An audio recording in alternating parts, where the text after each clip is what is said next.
Fancy saris, కంచిపట్టు సారీస్ కి ప్రత్యేకంగా పెట్టింది పేరు మన పూర్ణిమ ప్రింట్స్, కేపీహెచ్పి అండ్ మాదాపూర్. నమస్కారం. కార్తీక పురాణం 18వ రోజు పారాయణలోకి వచ్చాం. జనక మహారాజుకు చెప్తున్నారు వశిష్ఠ మహర్షి, మనిషిగా మారిన ధనలోభి అనే బ్రాహ్మణుడికి ఈ మహర్షి కర్మానుష్ఠాన ఫలితాలను గురించి వివరంగా చెప్పారు. ఇది ఏమిటి, ఎలా జరుగుతుంది అని. అయితే ధనలోభి అడిగాడు, ఓ మునీంద్ర, మీ దర్శనం వల్ల నేను ధన్యుణ్ణయ్యాను. నేను మహాపాపిష్టివాణ్ణి. ఆ కారణంగా అనేక జన్మలు ఎత్తి ఇప్పుడు ఈ మహావృక్షంలో మహారణ్యంలో వృక్షాన్నై పడున్నాను. మీ దృష్టి నా మీద పడినందువల్లే నేను దీపస్తంభంగా ఉపయోగపడడానికి ఈ దేవాలయం ముందుకొచ్చి చేరాను. ఆలయం ముందు దీపస్తంభంగా ఉంచబడ్డాను. నాపై నేతి దీపాన్ని మునులు వెలిగించి పెట్టడంతో నేను చేసిన పాపాలన్నీ పటాపంచలైనాయి.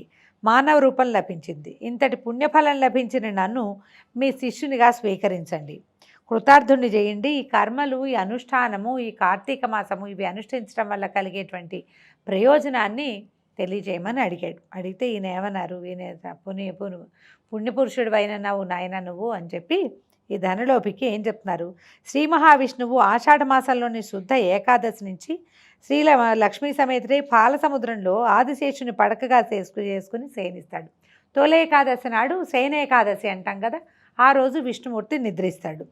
మళ్ళీ కార్తీక శుద్ధ ద్వాదశి నాడు నిద్రలేస్తాడు. ఈ 4 మాసాల కాలానికి చాతుర్మాస్యం అని పేరు. ఈ 4 నెలలు హరిని ధ్యానించడం, పూజలు, వ్రతాన్ని చేయటాన్ని చాతుర్మాస్య వ్రతము అంటారు. చాతుర్మాస్య కాలంలో శ్రీహరి ప్రీతి చెందటం కోసం చేసేటువంటి స్నాన, దాన, జప సత్కారాలన్నీ సత్ఫలితాలనే కలగజేస్తాయి. ఆ సంగతి నేను మహావిష్ణువు ద్వారానే ఒక సందర్భంలో తెలుసుకున్నాను. ఆ వివరాలనే ఇప్పుడు మీకు చెప్తాను, వినమన్నాడు. అయితే ఎలా అంటే, ఏ పని చేయకుండా ఉండకూడదు మానవుడు. పనులన్నీ నేనే చేస్తున్నానని అనుకోకుండా ఉండటంతో ఏ పని లేని జన్మనెత్తాడు. ఇప్పుడు ఎత్తిన వాళ్ళు ఏం చేస్తారు, ఏదో ఒకటి అన్ని పనులు నేనే చేస్తున్నామని భావిస్తాము మనమే అని. కానీ మన వల్ల ఏమీ అవ్వదు అని మనకు ఒక దశలో తెలుస్తూ ఉంటుంది. ఇప్పుడు కర్మల వల్లేనండి ఈ కష్టాలన్నీ అని తెలుసుకున్నాం కదా. రకరకాల కర్మలు చేస్తే కర్మలు ఫలితాయి. కుకర్మలే సుకర్మలు ఏదైనా సరే. ఎవరైనా దారిపోయే వాళ్ళు అడ్రస్ అడిగారు, చెప్పాము, అది వాళ్ళు మనకు బాకీ. వాళ్ళకి అక్కడ ఏదో ఉపయోగపడింది అనుకోండి, అబ్బా వాడెవడో నాకు దారి చెప్పాడు, వాడి వల్లే నాకు ఇలా కలిసి వచ్చింది అనుకుంటారు. వాళ్ళు మనకి బాకీ పడతారు. మనమే ఏదో వస్తువు ఎవరిదో కింద పడింది తీసిచ్చాం, వాళ్ళకి సహాయం చేసినట్టు వాళ్ళు బాకీ. ఇలాగ ఏ చిన్న పని చేసినా కర్మలే అలాగే అవుతూ ఉంటాయి. అటాచ్మెంట్ అయిపోతుందని ఏ పని చేయకుండా ఉంటామంటే కుదరదు. భగవంతుడు చెప్పాడు, కర్మణ్యేవాధికారస్తే మా ఫలేషు కథాచన అని. ఫలితం మీద నీకు ఎప్పుడూ ఉండదు. కేవలం నీ అధికారం కర్మలైందే. కర్మ చేయకుండా ఉండకూడదు. కర్మల వల్లే మనకి జన్మలు సంప్రాప్తిస్తాయి, కానీ కర్మ మాత్రం మానకూడదు అని. ఈ చేసే కర్మల్లో కొన్ని కుకర్మలు, కొన్ని సుకర్మలు అవుతాయి. జీవితకాలం అంతా ఏదో ఒక పని చేస్తూ గడుపుతాం. మంచివి చెడ్డవి, ఏదో ఆ ఊరు వెళ్తాం, అదేదో చూస్తాం, ఏదో గుడికి వెళ్తాం, ఏదో దీపం పెడతాం, చేస్తూ ఉంటాం కదా. అందుకని ఈ జీవితం అంతా ఏదో రకంగా గడిపేయకుండా ఉండటం కోసం మనకి కొన్ని పర్వదినాలు, కొన్ని పండుగలు ఇవి ఏర్పరిచి పెట్టారు. ఇవి ఋషులు చేసినవే తప్ప మనం చేసుకున్నవి కాదండి. సామాన్య మానవుడు అంతా ఆలోచించలేడు. ఈ నేనెవరు అని తెలుసుకోవడానికి ప్రయత్నం చేసిన వాళ్ళు కొంతమంది మహానుభావుల ద్రష్టలు, అంటే ఏమనాలు వెళ్ళి దూరం చూడగలిగిన వాళ్ళు, విజనరీ పీపుల్, విజన్ ఉన్నవాళ్ళు. భవిష్యత్తు ఏమిటి, రేపు కాలానికి ఇలా ఏదో ఒకటి దొరికింది తిని, ఏదో ఒకటి లాక్కుని వేటాడైనా తిని బతికేటువంటి సాధారణ మానవుడు సరి అయిన వాడుగా మారాలంటే ఏం చేయాలి అనేది ఆలోచించి, అలాగే ఆదిమానవ కాలం నుంచి ఆలోచించి అందులో ఒక చిన్న గుంపు ఆలోచించే గుంపు, విజనరీ పీపుల్ గుంపు, ఋషులు, మహర్షులు, అందులో రాజర్షులు, బ్రహ్మర్షులు అయిన వాళ్ళు. వీళ్ళంతా ఆలోచించి మనకి ఇలాంటివి ఏర్పరిచారు.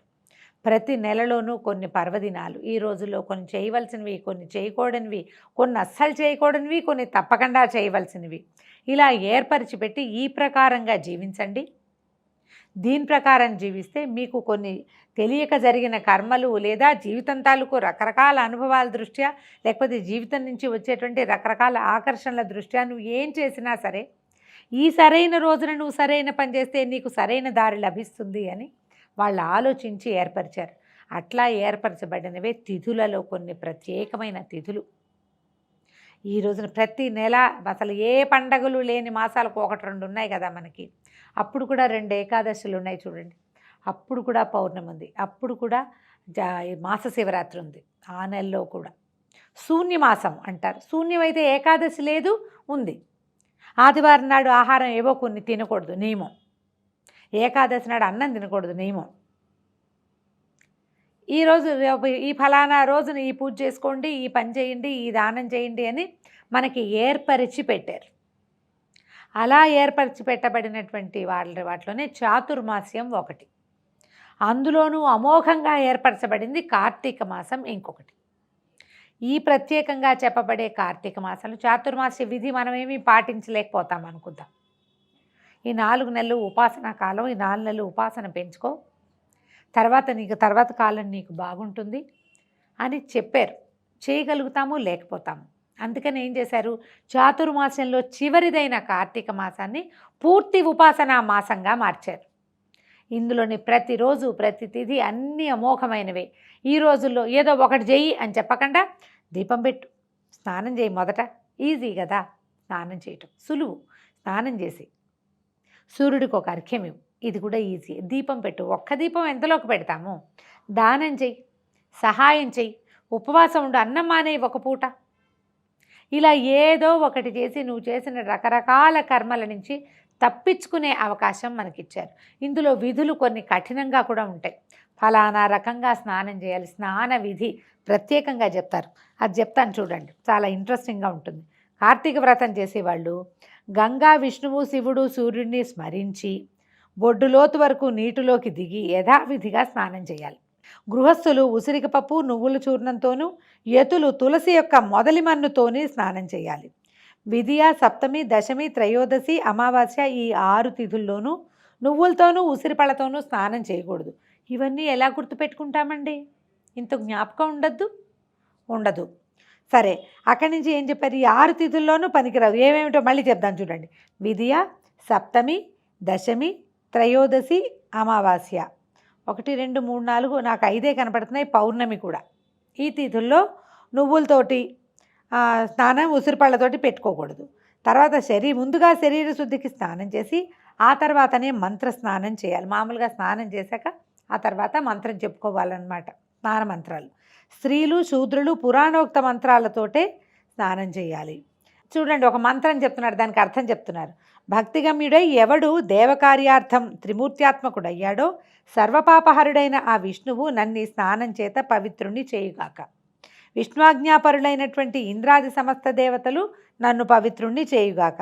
రహోయజ్ఞ మంత్రబీజ సంయుతాలైన వేదాలు, వశిష్ఠ కశ్యపాది వనువరిష్ఠులు నన్ను పవిత్రుణ్ణి చేయుగాక. గంగాది సర్వనదులు, తీర్థాలు, జలధారలు, నదాలు, సప్త సాగరాలు, హ్రదాలు అంటే చెరువులు అన్నమాట, నన్ను పవిత్రుని చేయుగాక. ముల్లోకాలలోనూ కలిగినటువంటి అరుంధతి మొదలైనటువంటి పతివ్రతామ తల్లులు, యక్షసిద్ధ కిన్నర కింపురుష గరుడాదులు, ఓషధులు, పర్వతాలు నన్ను పవిత్రుని చేయుగాక. ఈ రకంగా మంత్రయుక్తంగా స్నానం. దీనికి శ్లోకాలు ఉన్నాయన్నమాట. శ్లోకం చెప్పకుండా తాత్పర్యం చెప్తున్నారు. మనం ఏం చేయాలి? ఇంత రాదు మనకి. హరగంగే హరగంగే హరగంగే, నారాయణ, వాసుదేవ, కృష్ణ, గోవింద, జనార్దన, అనిరుద్ధ అని ఇలాగా విష్ణునామాలు, కేశవనామాదులు స్మరించుకుంటూ కూడా ఫలానా వాళ్ళు ఎవరో తెలియపోయినా రోజువారీ మనకు వచ్చినటువంటి ఒక్క శ్లోకాన్నైనా, శుక్లాంబరధరం విష్ణు శశివర్ణం చతుర్భుజం చదువుకుంటూ అయినా సరే మంత్రంతో స్నానం చేయటం. భగవంతుడు మన యందు ప్రసన్నుడుగా ఉండాలని భావిస్తూ నదీ నదాలలో స్నానం చేయాలట. కార్తీక మాసంలో అక్కడి నుంచి బయటకు వచ్చాక ఏం చేయాలి? చేతి యందు పవిత్రాన్ని ధరించి దేవ ఋషి పితృతర్పణాలని విధిగా చేయాలి. ఇది పురుషులు చేయగలిగే క్రియ కదా, తర్పణం విడవటము. కార్తీక మాసంలో పితృతర్పణ పూర్వకంగా ఎన్ని నువ్వులైతే విడవబడతాయో అన్ని సంవత్సరాల పాటు వీరి యొక్క పితృదేవతలు స్వర్గంలో నివసిస్తారట.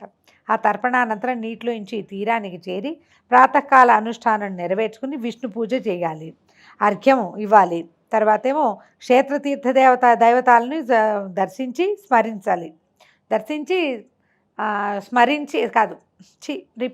మళ్ళీ వచ్చింది. క్షేత్రతీర్థ దైవతాలను స్మరించి సమర్పించాలి.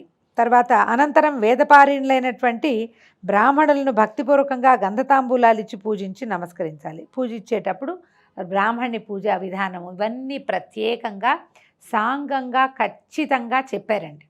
నువ్వు ఈ విధులన్నీ పాటించి చెయ్యి, నీకు అమోఘమైన ఫలితం లభిస్తుంది అని క్లియర్గా మనకి అర్థమయ్యేలా చెప్పే కార్తీక మాసము, నువ్వేవీ చేయకపోయినా కనీసము సూర్యోదయాత్పూర్వం స్నానం చెయ్యి. ఈ మంత్రాలన్నీ చదవకపోయినా ఒక్క మంత్రం, ఒక్క శ్లోకం, ఒక్క దైవనామాన్ని అనుకుంటూ స్నానం చేయి, అదైనా సరిపోతుంది. దీపం దానం చేయటానికి ప్రత్యేకంగా శ్లోకం, మంత్రం చాలా ఉంది వ్యవహారం. అవేవీ చేయలేవు. ఒక్క దీపం వెలిగించి దేవుడు ఎదురుగుండా పెట్టు. చేయగలిగేవాడు ఇవన్నీ చేయాలి. చేయలేనివాడు కొన్నైనా చేయండి, కొంతైనా మంచి చేయి. కనీసం ఇంకో వాక్యం కూడా, చెడైనా చేయకుండా ఉండు. ఇవన్నీ చేసుకునేవాడు ఎవడో ఉంటాడే, వాడినేం అనద్దు. నువ్వు చేసుకొని నాకు ఇవన్నీ రావండి అని చెప్పు, సరిపోతుంది. వాడిని విమర్శించకూడదు. అప్పుడు మనకి ఏమవుతుంది, ఈ కర్మల నుంచి కొంచెం మనం తప్పుకోగలుగుతాం. ఆ తప్పుకున్నవాడు దైవ మార్గాన్ని అనుసరించగలుగుతాడు. ఈ అనుసరణ అంటే దైవం ఎక్కడో ఉన్నాడండి, ఎక్కడున్నాడు మనకు తెలియదు. సరి అయిన మార్గం ఏదో అప్పుడప్పుడు మనకి దృగ్గోచరం, కంటికి కనపడదు, బుద్ధికి కనిపిస్తూ ఉంటుంది, ఇదేదో సరైంది అని. దాన్ని టక్కిన పట్టుకోగలిగే వాళ్ళు కొంతమంది ఉంటారు, కొంతమంది పట్టుకోలేకపోతాం. ఏదో వేగ్గా ఉంటుంది, అనుమానంగా ఉంటుంది, భయంగా ఉంటుంది, చెయ్యాలో వద్దో తెలీదు. ఓ సంవత్సరం చేసి మానేస్తాం. మాత్రం యాంటీబయాటిక్ ఓ రోజు వేసుకుని మానేస్తే తగ్గుతుంది ఏదైనా? కోర్సు పూర్తిగా చేయాలి కదా. ఏటా కార్తీక మాసం ఎందుకు వస్తుంది, ఏటా చేసుకోమని. కనీసం ఒకసారైనా చేస్తారేమోనని ఎవ్రీ ఇయర్ వచ్చేలాగా పెట్టారు. ఒక్కసారైనా దాన్ని చేయాలి. చేసిన తర్వాత ఈ సంవత్సరం చేసాం, మనం ఈ పని చేసాం, ఇట్లా చేసాం, దీనివల్ల మనం అనుభవించాలి. ఇందులో ఉన్నది స్వారస్యం ఏమిటి ఆలోచించాలి. ఇది చేయటం వల్ల మనం ఏం తెలుసుకున్నాం, మనకి ఏం వచ్చింది. ఏదో అత్యద్భుతమైన ఫలితం రాదు. ప్రతి వాళ్ళకి బంగారం ఆకాశం నుంచి ఊడిపడుతుందా? అట్లా పడదు. చిన్న చిన్న తేడాలు వస్తాయి. మన లివింగ్ స్టైల్లో మార్పు వస్తుంది. ఈ రోజులకి మనం అది చూసుకోవాలి. మన లివింగ్ స్టైల్లో మార్పు వచ్చింది, మన మానసిక స్థితిలో కొంత ప్రశాంతత వచ్చింది, ఇంట్లో ప్రశాంతత కనపడింది, మనసుకి సంతోషంగా ఉల్లాసంగా ఉంది. ఏదో ఒక తెలియని ఆధ్యాత్మికత, పక్క ఇంట్లో వెలిగించినటువంటి అగరబత్తి గంధం మన ఇంట్లోకి వచ్చినట్టుగా ఒక్కసారి అట్లా కాసేపు వస్తుంది. ఆ వచ్చిన గంధాన్ని పట్టుకోవాలి. ఆ పట్టుకున్న గంధాన్ని మళ్ళీ ఆస్వాదించడానికి ప్రయత్నం చేయాలి. ఆ గంధాన్ని మనమే ఏర్పరచుకోవాలి. అలా మనం ఆధ్యాత్మిక ప్రగతిని సాధించగలుగుతాం. నామకే వాస్తే పేరుకి మాత్రం చేసేటువంటి స్నాన దాన జప దానాదులు ఏమీ ఉపయోగపడవండి. శరీరంతో చేసే ఈ క్రియలు మన ఆత్మని మన నుంచి స్వచ్ఛందంగా విడుదల చేయాలి, స్వచ్ఛంగా విడుదల చేయాలి. ఆ క్రియని మనం ఆత్మ దాకా తీసుకెళ్ళాలి. కేవలం శరీరంతో చేసే డాంబికమైన క్రియలుగా ఉంచకూడదు. ఈ రకమైన క్లారిటీ కోసమే మనం ఇవి చదివి వింటూ ఉంటాం. అర్ఘ్యానికి మంత్రం ఉంది, దీపానికి మంత్రం ఉంది, ప్రతి స్నానానికి మంత్రం ఉంది. ప్రతిదానికి ఒక మంత్రము, ఒక క్రియ, ఒక విధానము ఖచ్చితంగా ఉన్నాయి. అవి తెలుసుకున్నవాడు చెయ్యాలి, తెలిసినవాడు చేయాలి, తెలుసుకుని చెయ్యొచ్చు, తెలుసుకోలేకపోయినా చెయ్యొచ్చు. ఆ చేసే విధానాన్ని మనం ఈ రోజున చూస్తున్నాం. మంత్రం తెలీదు, ఏదో తెలుసుకుని స్నానం చేస్తాం, తలుచుకుంటాం, దేవుణ్ణి తలుచుకుంటాం, మనకు చాతొచ్చిన విధానంగా అదైనా చెయ్యండి అని మనకి పురాణం ప్రత్యేకంగా చెప్తుంది. ఇదిగో చూడండి, కొన్ని ఆరాధనలకి వాడచ్చు, కొన్ని వాడకూడదు. పొద్దున్నే తప్పకుండా పళ్ళు తోముకోవటము, స్నానం చేయటము, అవన్నీ కూడా కార్తీక విధుల్లో చెప్తారండి. ఫలానా వాడండి. ఏమేం చేయాలి? దేవాలయాల్లో గాయకులు, వర్తకులు, తాళమృదంగాది వాద్య విశేష విద్వాంసులు వాళ్ళందరినీ విష్ణు స్వరూపాలుగానే భావించాలి.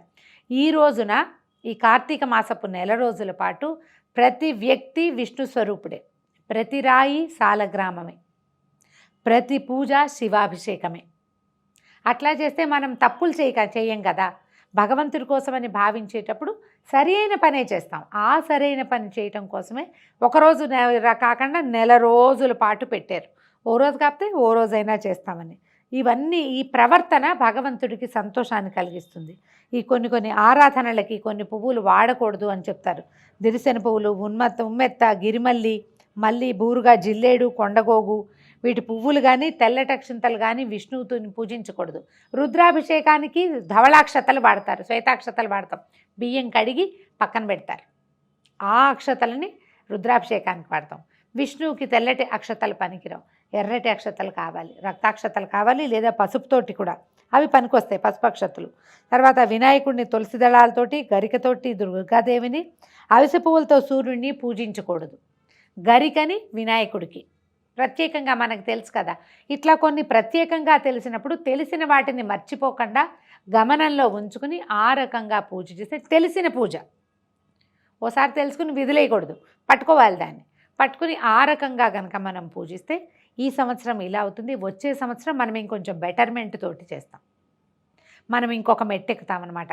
4-5 సంవత్సరాలు కార్తీక మాసం ఇలా వ్యవహారం మనకు అలవాటైతే ఉపవాసం ఎలా ఉండాలి, దీపం ఎలా పెట్టాలి, దీపదానం ఎలా చేయాలి, పూజ ఏ పువ్వులతో ఏ దేవుణ్ణి పూజించాలి, విష్ణువుని ఎలా తలుచుకోవాలి, ఇది ఒక సంవత్సరం తెలుసుకోవటం, మరుసటి సంవత్సరం ఆచరించడం, 3వ సంవత్సరానికి అలవాటడం, క్రమంగా అది మన బుద్ధిలో సుప్రతిష్టంగా అవుతుంది. ఇలా సుప్రతిష్టంగా చేయబడేటువంటి అనుష్ఠాన పూజా విధానాదులు జీవుణ్ణి ముక్తి మార్గం వైపుకి నడిపిస్తాయి. ఈ చాతుర్మాస్య కాలంలో శ్రీహరి ప్రీతి చెందటం కోసం చేసేటువంటి స్నానదాన జప సత్కార్యాలన్నీ కూడా సత్ఫలితాలు ఇస్తాయి. అవి మహావిష్ణువు ద్వారా తెలుసుకున్నాను, అవి చెప్తానని చెప్పి ఏం చేశారు, ఏదైనా సరే మనం చేయాలని శాస్త్రం చెప్తుందో అవి చేయాలి. ఎట్లాగా, అన్నం కడుపు నిండే వరకు ఎలా తింటామో అలా జ్ఞానం కలిగేదాకా పనులు చేస్తూ ఉండాలి.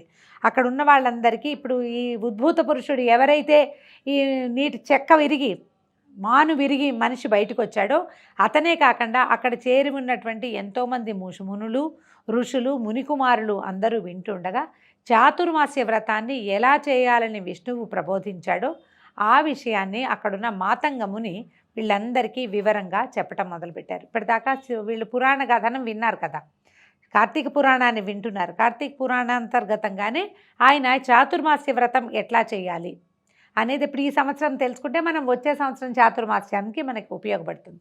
ఈ విషయాలు చెప్తున్నాడు. దీంతో మన 18వ రోజు అధ్యాయం పూర్తయింది.